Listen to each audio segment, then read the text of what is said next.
A paz do Senhor, querido irmão do canal EBD em Foco. Meu nome é Thiago Rios e eu sou comentarista aqui do canal EBD em Foco, da editora CPAD da lição de jovens. E hoje, um pouco atrasado durante esta semana, amém? Nós iremos dar continuidade à lição no qual nós estamos estudando, no terceiro trimestre do ano de 2018. Estaremos dando continuidade estudando a lição de número 5, amém? Antes de começar a lição, eu quero pedir desculpa aos irmãos, amém?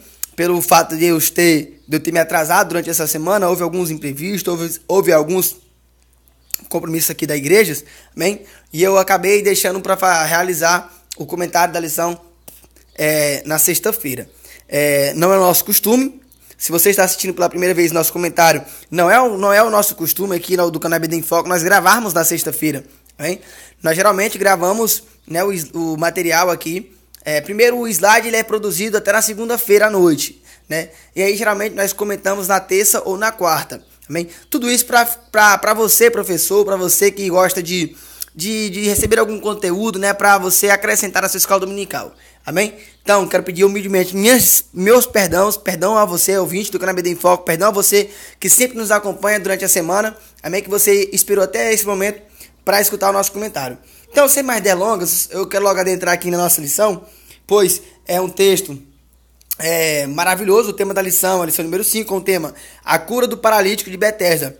Aí talvez algumas pessoas falem assim, isso é mais um milagre que aconteceu, no livro relatado por João, amém? Que Jesus fez.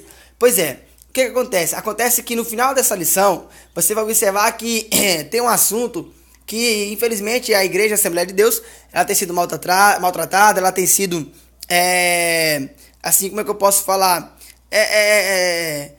Humilhada, vamos dizer assim, entre aspas. Tudo por quê? Tudo por falta do conhecimento.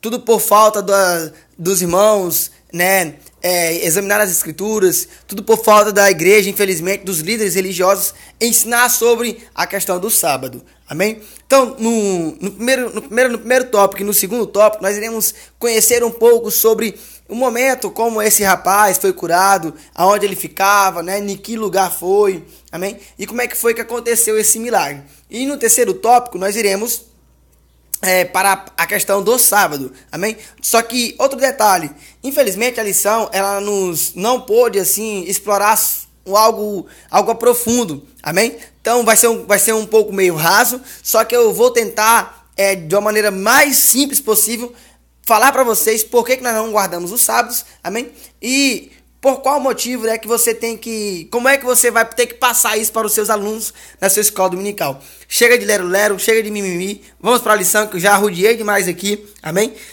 Como eu falei, o tema de hoje é a cura do paralítico de Betesda. Vamos lá? Texto do dia. E Jesus, vendo este deitado e sabendo que estava neste estado havia muito tempo, disse-lhe, queres ficar sã? Essa foi a pergunta feita para o paralítico do tanque de Betesda, amém? No decorrer da lição nós vamos explorar isso melhor.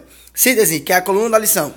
O mestre curou o paralítico, amém? Libertando-o igualmente das amarras religiosas da tradição dos judeus.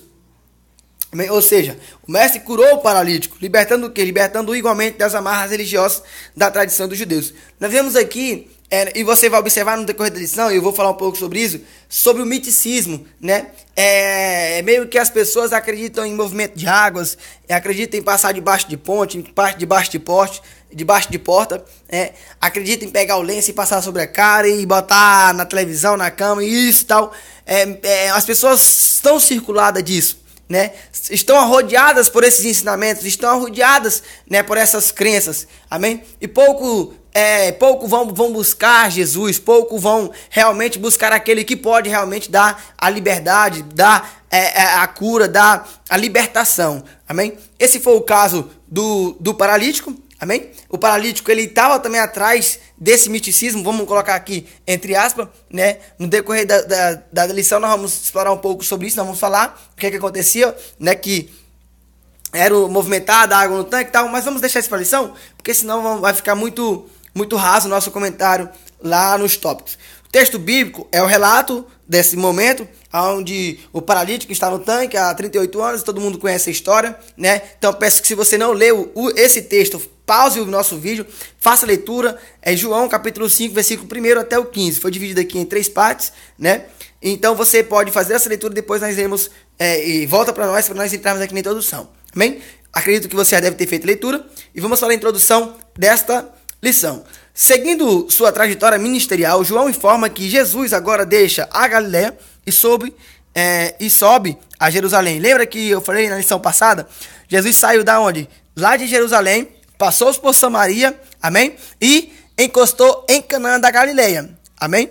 Jesus em Canaã da Galiléia agora, na Galiléia, ele sai da Galiléia, né, lá de baixo e sobe para Jerusalém. O evangelista ainda diz que havia uma festa entre os judeus, ou seja, era uma das festas, acredito com uma das festas tradicionais que acontecia ali todos os anos, amém?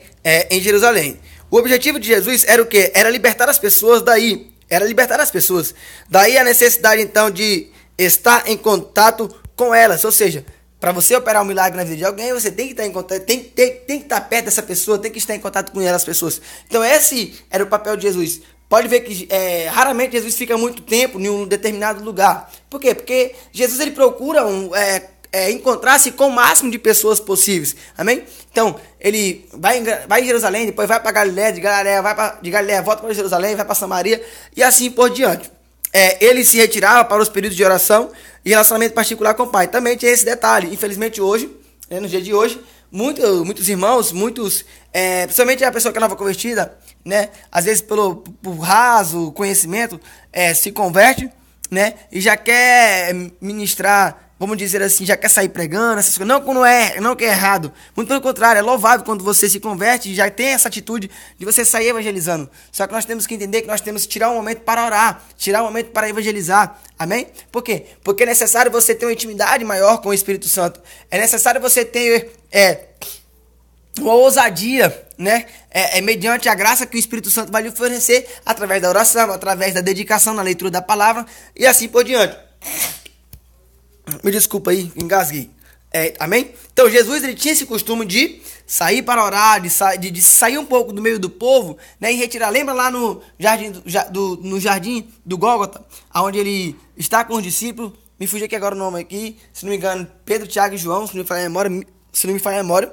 Ele está lá e ele sai do meio dos discípulos para quê? Para orar ao Senhor. E é quando ele tem aquela passagem muito bonita que ele fala: Senhor, Pai, se for possível, passe de mim esse cálice, mas contudo seja feita a tua vontade. Ou seja, a Bíblia diz que lá ele suou gotas de sangue. Amém? Então, ou seja, Jesus ele tinha esse momento, né? Ele tirava momentos para oração. Outro relato onde Jesus ele tira um momento para orar, para jejuar. É lá nos 40 dias, né? Onde ele é tentado por Satanás. Amém? Quem lembra? Se você lembra dessa passagem, leva isso para os seus alunos. Fala para ele a importância que nós temos de orar, né? Que todo cristão, ele tem que orar. Todo cristão, ele não deve só participar dos cultos. Ele não deve só participar das festas. Mas ele também deve tirar também um tempo para orar e para fazer leitura da palavra.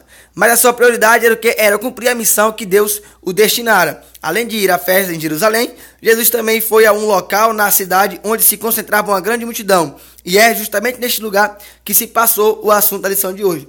Como eu falei para os irmãos, além dele chegar em Jerusalém, né, ele desce lá nesse tanque. Era um tanque no qual muitas pessoas estavam rodeadas. E no decorrer da lição nós vamos explorar muito bem esse contexto. Um local de sofrimento. Onde que era esse local de sofrimento? Era um lugar chamado Porta das Ovelhas, né? Passava por ela. Muito provavelmente a primeira alusão à Porta das Ovelhas encontra-se no livro de Neemias, onde se lê Porta de Gado. No texto da versão corrigida, é ovelhas, e na versão atualizada. E levantou-se Eliasibe, o sumo sacerdote, com seus irmãos. Os sacerdotes se reedificaram a porta da Porta do Gado, sagraram e levantaram as suas portas, e até a torre de Meá. Consagraram e até a torre de Ananel. Na realidade, as 12 portas da cidade de Jerusalém possuíam nomes que as identificavam. Amém? Olha só que coisa interessante, né? Você pode levar isso para a sua escola dominical, fazer uma dinâmica com eles, né? E tentar levar para eles cada significado de cada porta. É uma ideia aqui que eu estou dando para você, é a forma de você dinamizar a sua aula. Leva cada nome de porta e leva o significado de cada porta. A porta da ovelha, a porta do peixe, a porta velha, a porta do vale. Cada uma dessas portas aqui tem um significado importante. Então você leva para a sua escola dominical, pesquise aí, você tem amanhã ainda para pesquisar, se você está assistindo esse vídeo hoje, na sexta-feira, então você tem amanhã para pesquisar, pesquise rapidinho, leva para a sua escola dominical para você dinamizar um pouco a sua escola dominical, sua aula. Eliasabe, um sumo sacerdote, e seus irmãos foram responsáveis quando quando da reedificação dos muros da cidade, por assentar e consagrar as portas das ovelhas. Estudiosos afirmam que essa porta tinha esse nome por ser o principal acesso de passagem de ovelhas destinados por ocasião da Páscoa ao sacrifício no templo. Amém? Isso é importante você também comentar, porque você fala para seus alunos que esse lugar é chamado de Porta das Ovelhas, por quê? Porque era um momento onde as pessoas pegavam a ovelhinha para fazer o sacrifício, né? Para relembrar da libertação do povo de Israel, no caso, né? Da nação de Israel lá do Egito. Então você traz essa reflexão para os seus alunos, fala para ele que essa porta hoje, né? Nos dias de hoje, é Jesus. Por quê? Porque Jesus é essa ovelhinha, né? Que foi sacrificada para quê? Para que nós hoje pudéssemos, né? Sair do Egito para entrar na nova Canaã, que é na Nova Jerusalém. Amém? O tanque de Betesda. Vamos lá? Próximo à porta das ovelhas havia um tanque chamado Betesda, que em hebraico significa casa de misericórdia. Neste local havia 5 pavilhões onde se encontrava uma multidão de pessoas enfermas. Tal multidão aguardava o movimento das águas do referido tanque por um anjo que acreditava-se que descia em determinado tempo, e o primeiro que submergisse ficava curado de qualquer enfermidade. Porquanto o anjo descia de certo tempo do tanque e agitava a água, e o primeiro que ali descia, depois do movimento da água, sarava de qualquer enfermidade que tivesse. É óbvio que o processo de exclusão era imenso, aumentando então o sofrimento deste local, pois certamente chegavam a cada dia mais e mais pessoas doentes, tornando então a situação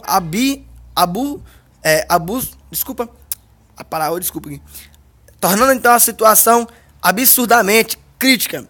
Sem sombra de dúvida, mais pessoas ficam doentes por dias do que pessoas ficam curadas. E como alguns estudiosos dizem que isso acontecia uma vez por ano, que o anjo descia para movimentar a água ali, né? Era algo que as pessoas tinham em mente, era algo que as pessoas acreditavam, confiavam, como eu falei no começo da lição. Talvez era uma espécie de miticismo, talvez era uma espécie de crença naquele momento ali. O fato é que as pessoas, elas depositavam essa confiança de que quando a água movimentava daquele tanque, o primeiro que chegasse até aquele tanque ficaria curado. Então, você observa que, vamos lá, se durante um ano, somente uma vez isso acontecia, então por ano somente uma pessoa ficava curada naquele tanque. Só que todos os dias as pessoas ficavam doentes, todos os dias as pessoas ficam enfermas. Então você imagina aí que a cada dia que passasse, né, mais pessoas e mais pessoas iam aglomerando naquele local e ia crescendo a multidão que ali estivesse no tanque de Betesda. O paralítico é o personagem no qual nós iremos explorar nesta lição. A prova de que o sofrimento se prolongava neste local é o fato de Jesus ter em meio à multidão de enfermos, né, se dirigido a um homem em particular. É por um motivo específico que ele sofria há 38 anos. Certamente não havia apenas ele com necessidade, mas devido ao tempo de seu padecimento, o mestre o notou e destacando-se dentre a multidão. Aqui eu quero te chamar a atenção para já fazer uma reflexão e trazer, eu acho que um dos objetivos centrais que essa lição, não que essa lição mostra, não que essa lição vai nos trazer, mas que eu entendo, que eu consigo enxergar assistindo, né, e lendo o texto no qual nós estamos estudando, que é a cura desse paralítico. Você observa que esse paralítico ele estava no tanque, ele em nenhum momento foi atrás de Jesus, ele em nenhum momento ele gritou o nome de Jesus, amém? Você observa que Jesus desce de Jerusalém e vai até o tanque, para quê? Para curar este paralítico. E aqui é uma lição muito importante que eu tenho, né, que eu entendi, que às vezes a iniciativa de um milagre ser operado na vida de alguém não é daquela pessoa, mas é de Deus, né? E por que isso acontece? Primeiro, claro, para mostrar a glória de Deus. Segundo, para mostrar para as pessoas que não é pelo fato de eu fazer alguma coisa que eu vou merecer a cura. Não é pelo fato de eu ter uma intimidade real com Deus que eu vou merecer ser curado. Não é por isso.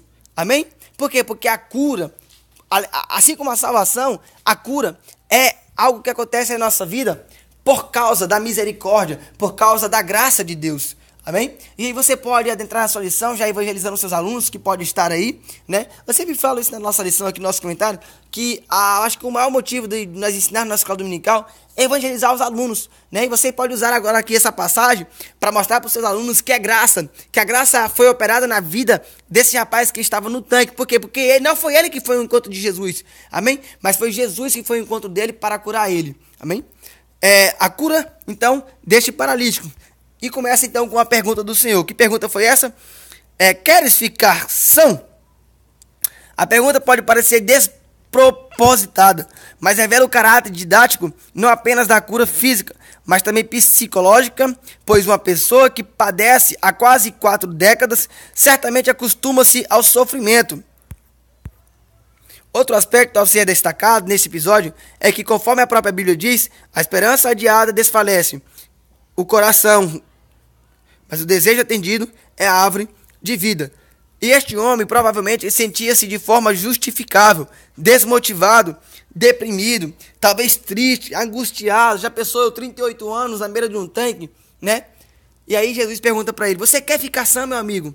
Olha a pergunta de Jesus. Talvez, como o comentarista aqui da lição ele colocou, talvez seja uma pergunta despropositada, né? Mas não foi.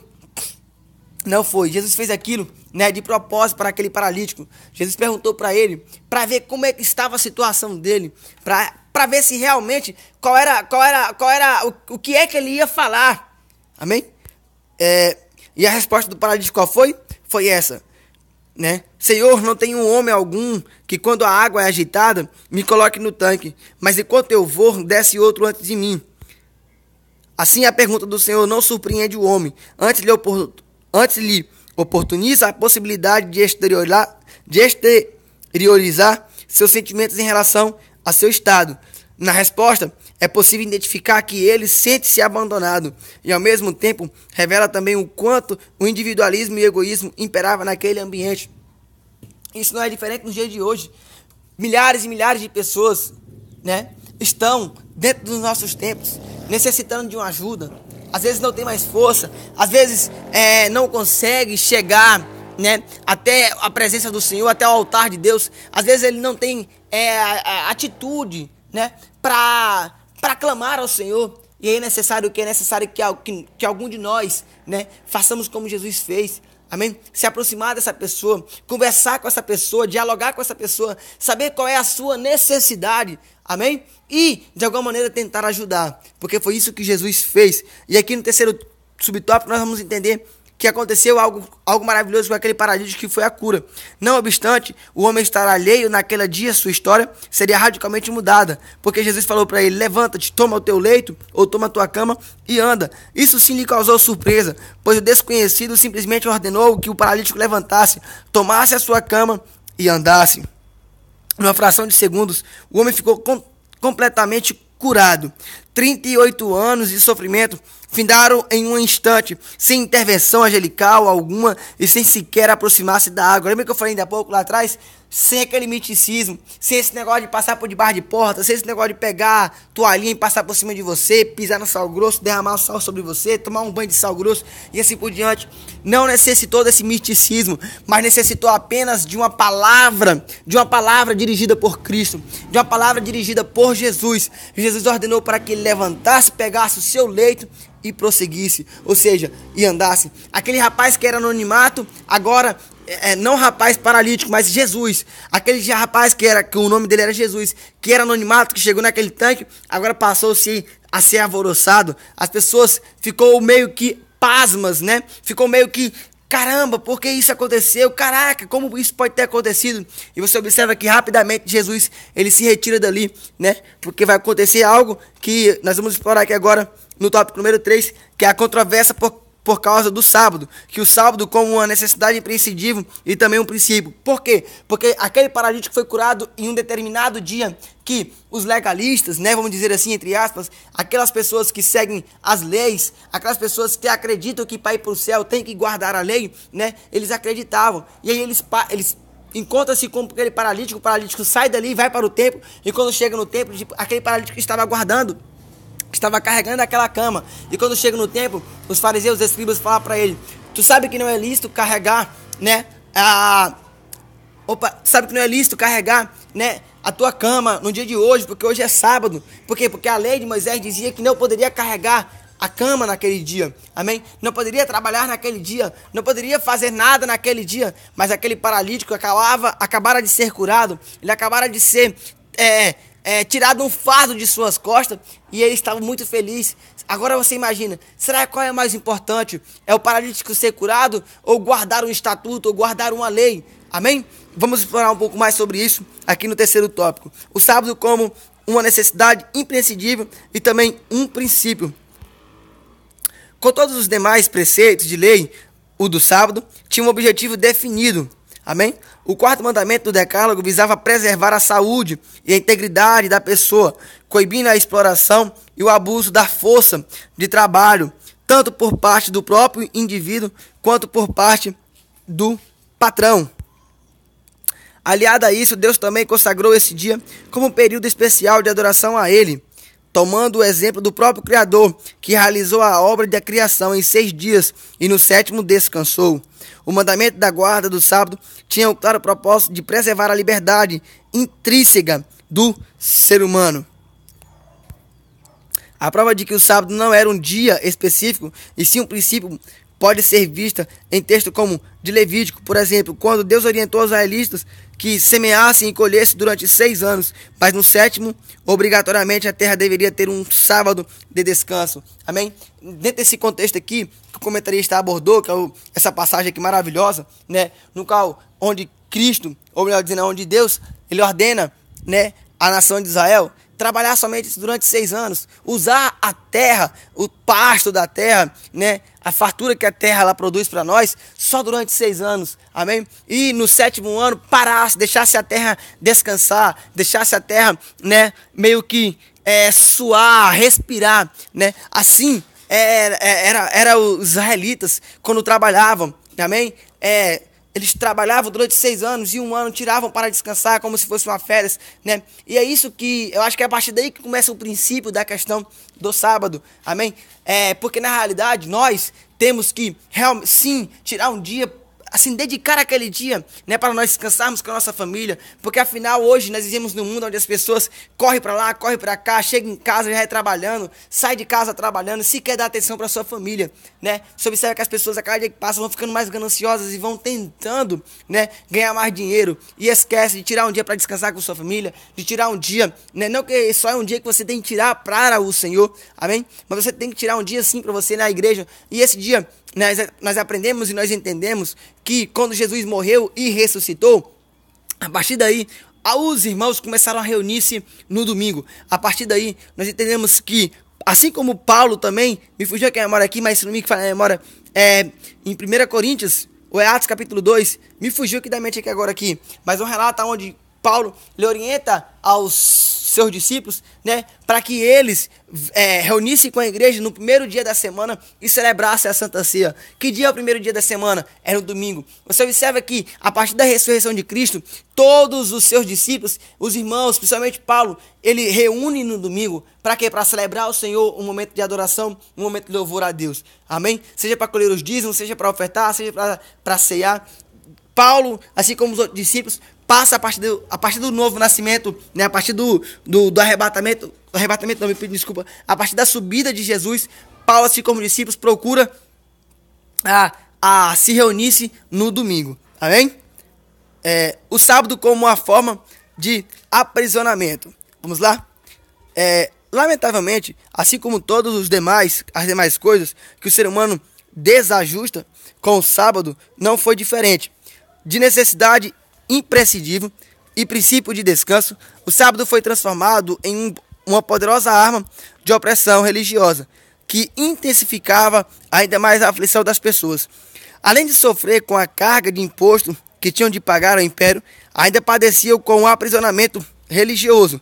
Não poucas vezes Jesus esteve às voltas com a questão dos sábados. Amém? Você observa que as pessoas que acreditam, né, nesse dia tirado, no caso o sábado, para cultuar a Deus, eles são presos, eles ficam fissurados naquilo e acabam esquecendo da graça, e acabam esquecendo que a graça o alcançou, e acabam esquecendo que o sacrifício de Cristo, ele não que ele anula, entre aspas, vamos dizer assim, a lei, né? Mas o sacrifício de Cristo, ele cumpriu a lei. Foi no sacrifício de Jesus que a lei foi cumprida, porque somente Jesus, ele conseguiu sim cumprir todo o mandamento. Para nós encerrarmos aqui o terceiro subtópico, o milagre ignorado e a liberdade sobre perigo. Né? O homem que padecera há 38 anos, obedecendo a ordem de Jesus, levantou-se, tomou a sua cama e imediatamente partiu. Contudo, João observa que a cura deu-se no sábado. Essa observação se dá justamente para preparar os destinatários para a cena seguinte. O milagre contemporâneo é completamente ignorado e a expressão fria da religiosidade representada pelos judeus que censuraram o homem por estar carregando sua cama em pleno sábado. A resposta do agora ex-paralítico revela implicitamente a autoridade de Jesus. Aquele que me curou, ele próprio disse, toma tua cama e anda. O que o homem quis dizer foi que, se o desconhecido teve poder para curá-lo depois de 38 anos de sofrimento, certamente possuía autoridade para liberá-lo para carregar sua cama no dia de sábado. Olha como os fariseus são, olha como os escribas são, olha como essas pessoas são, né? Os adventistas, com todo respeito às instituições que eles creem, né, com todo respeito aos irmãos da adventista, mas infelizmente um adventista, se tiver uma farmácia e se tiver uma pessoa que está doente e precisar comprar um remédio, se for na farmácia deles, eles não vão vender. Assim como os testemunhos de Jeová, eles não doam sangue para salvar uma vida, assim também o adventista, se for no dia de sábado, ele não vende um remédio para curar a enfermidade, seja de uma criança, seja de uma pessoa idosa, seja de uma pessoa normal. Isso mostra o quanto eles estão presos, isso mostra o quanto eles estão aprisionados nessa legalidade, né? Nessa lei, né? Amém? Que Deus instituiu para a nação de Israel, para a nação de Israel descansar, para a nação de Israel entender que é necessário também nós tirarmos um momento, um período, um dia, né? Para nós dedicarmos esse dia total para adorar a Deus. Devido ao uso que os líderes religiosos faziam do preceito do sábado, alguém que ousasse desafiá-lo deveria ser identificado e por isso punido. Daí a curiosidade em saber quem havia dito a ele para tomar a sua cama e andar. Perguntaram-lhe então, pois quem é o homem que te disse, toma a tua cama e anda? Todavia a espontaneidade e a forma séria como que se dera a cura, bem como a rápida saída de Jesus no local, não proporcionaram ao homem saber quem era o mestre. Desculpa. Mas algo importante que nós temos que entender aqui, que o comentarista que ele não usou o restante do final da passagem da cura do paralítico, mas quando Jesus ele sai daquele momento que ele se encontra com os discípulos, com os fariseus e escribas, ele fala, rapaz, tu sabe que tu curou esse rapaz no sábado, né? Pois é, agora você vai ter que morrer. E aí os fariseus e escribas queriam matar Jesus, e Jesus fala para ele, o meu pai, que é Deus, ele trabalhou até hoje, e por isso eu trabalho também, amém? Então aqui ele dá um tapa na cara dos legalistas, e aqui eu aconselho a você, quando um adventista, ele chegar para você, tentando lhe tirar de tempo, tentando falar sobre essas legalidades para você, você pega essa passagem aqui e mostra para eles, porque então que, já que é pecado, né, nós trabalharmos no sábado, já que é pecado, né, nós praticarmos qualquer coisa no sábado, né, por que Jesus, ele trabalhou, né, por que Jesus, no caso aqui, ele curou esse paralítico, por que o paralítico então carregou a sua cama no dia de sábado, já que não é lícito que o paralítico andasse, porque estava infringindo uma lei, e aí, então eu tenho certeza que você vai quebrar a perna dele. Outra coisa, fala para ele, mostrar nas Sagradas Escrituras uma passagem que Paulo manda os seus discípulos ou os irmãos, né, guardar no sábado. Muito pelo contrário, você observa que Paulo, assim como os seus discípulos, reuniam-se no domingo para o quê? Para tirar o domingo para participar da Santa Ceia e para colher o dízimo para a obra do Senhor. A conclusão que nós temos é que João finaliza a narrativa da cura do paralítico do tanque de Betesda, falando de um encontro de Jesus com ele no templo. Quando então o mestre disse-lhes, eis que já está são, não pequeis mais, para que te não suceda alguma coisa pior. Tal recomendação demonstra que Jesus conhecia aquele homem de forma sobrenatural, e pois não apenas sabia que o paralítico padecera 38 anos com aquela enfermidade, mas também conhecia a causa que o deixara naquele estado. Assim, Jesus adverte a não mais incorrer nas mesmas práticas anteriores, para que não acabasse ficando em uma situação pior que o que deixara acalmado, né, por 38 anos. Aparentemente, o homem nada responde ao mestre, mas finalmente descobre que era Jesus e vai até os judeus o anunciar. Isso mostra que esse rapaz, ele não se salvou. Isso mostra que esse rapaz do tanque de Betesda, né, ele não era um salvo, né? Isso mostra que a graça de Cristo, que a graça de Deus, que a graça de Jesus alcançou esse homem, mesmo ele não merecendo, mesmo ele não sendo crente, mesmo ele não sendo servo de Deus, a graça alcançou ele. Para finalizar aqui, eu anotei alguns pontos e você pode usar esses pontos aqui para você colocar como forma prática na sua escola dominical, né? Primeiro eu até falei que às vezes a iniciativa é de Deus. Nem sempre para as pessoas receber um milagre, a iniciativa vai ser dele. Tal exemplo foi essa passagem. Outra coisa que eu anotei aqui foi que nem todos que recebe o milagre de Deus, né, se converte a Cristo. Você observa aqui que esse paralítico aqui foi esse exemplo, né? Ele recebeu o milagre de Deus, de Cristo, né, por Jesus, viu Jesus e mesmo assim não se converteu aos caminhos do Senhor, né? Os milagres que acontecem, claro, sem sombra de dúvida, todos os milagres que acontecem, isso eu tenho batido tecla nessa lição, tudo isso é para mostrar a glória de Deus, tudo isso é para mostrar que ele era o Filho de Deus, que a essência de Deus estava dentro de Jesus, né? Tudo isso aconteceu por quê? Porque Jesus, ele tem a essência de Deus, do mesmo jeito que o Espírito Santo é Deus, Jesus também é Deus. Amém? Então, o que Deus quer, então, que nós entendemos nesse texto é que nós possamos crer ainda mais na pessoa de Jesus. É que nós possamos, né, depositar uma confiança ainda mais em Jesus e acreditar e confiar 100% que Jesus era Deus. Que Deus em Cristo nos abençoe, né? E esse foi mais um comentário feito por nós. E me desculpa se ficou um pouco longo, se ficou um pouco extenso, amém? Mas era necessário nós tomarmos um pouco mais de cuidado nesse último tópico, amém? Cuidado para você não se perder, né? Procure referências bíblicas, examine as escrituras, amém? E aconselho o seu jovem, né, a ler as escrituras juntamente com você. Leva textos bíblicos, pesquisa no Google, pesquisa no YouTube, amém? Pergunta para o seu pastor como é que você vai ensinar esse último tópico para você não se perder. Que Deus em Cristo nos abençoe. E esse foi mais uma aula da escola dominical ministrada por nós aqui do canal IBD em Foco.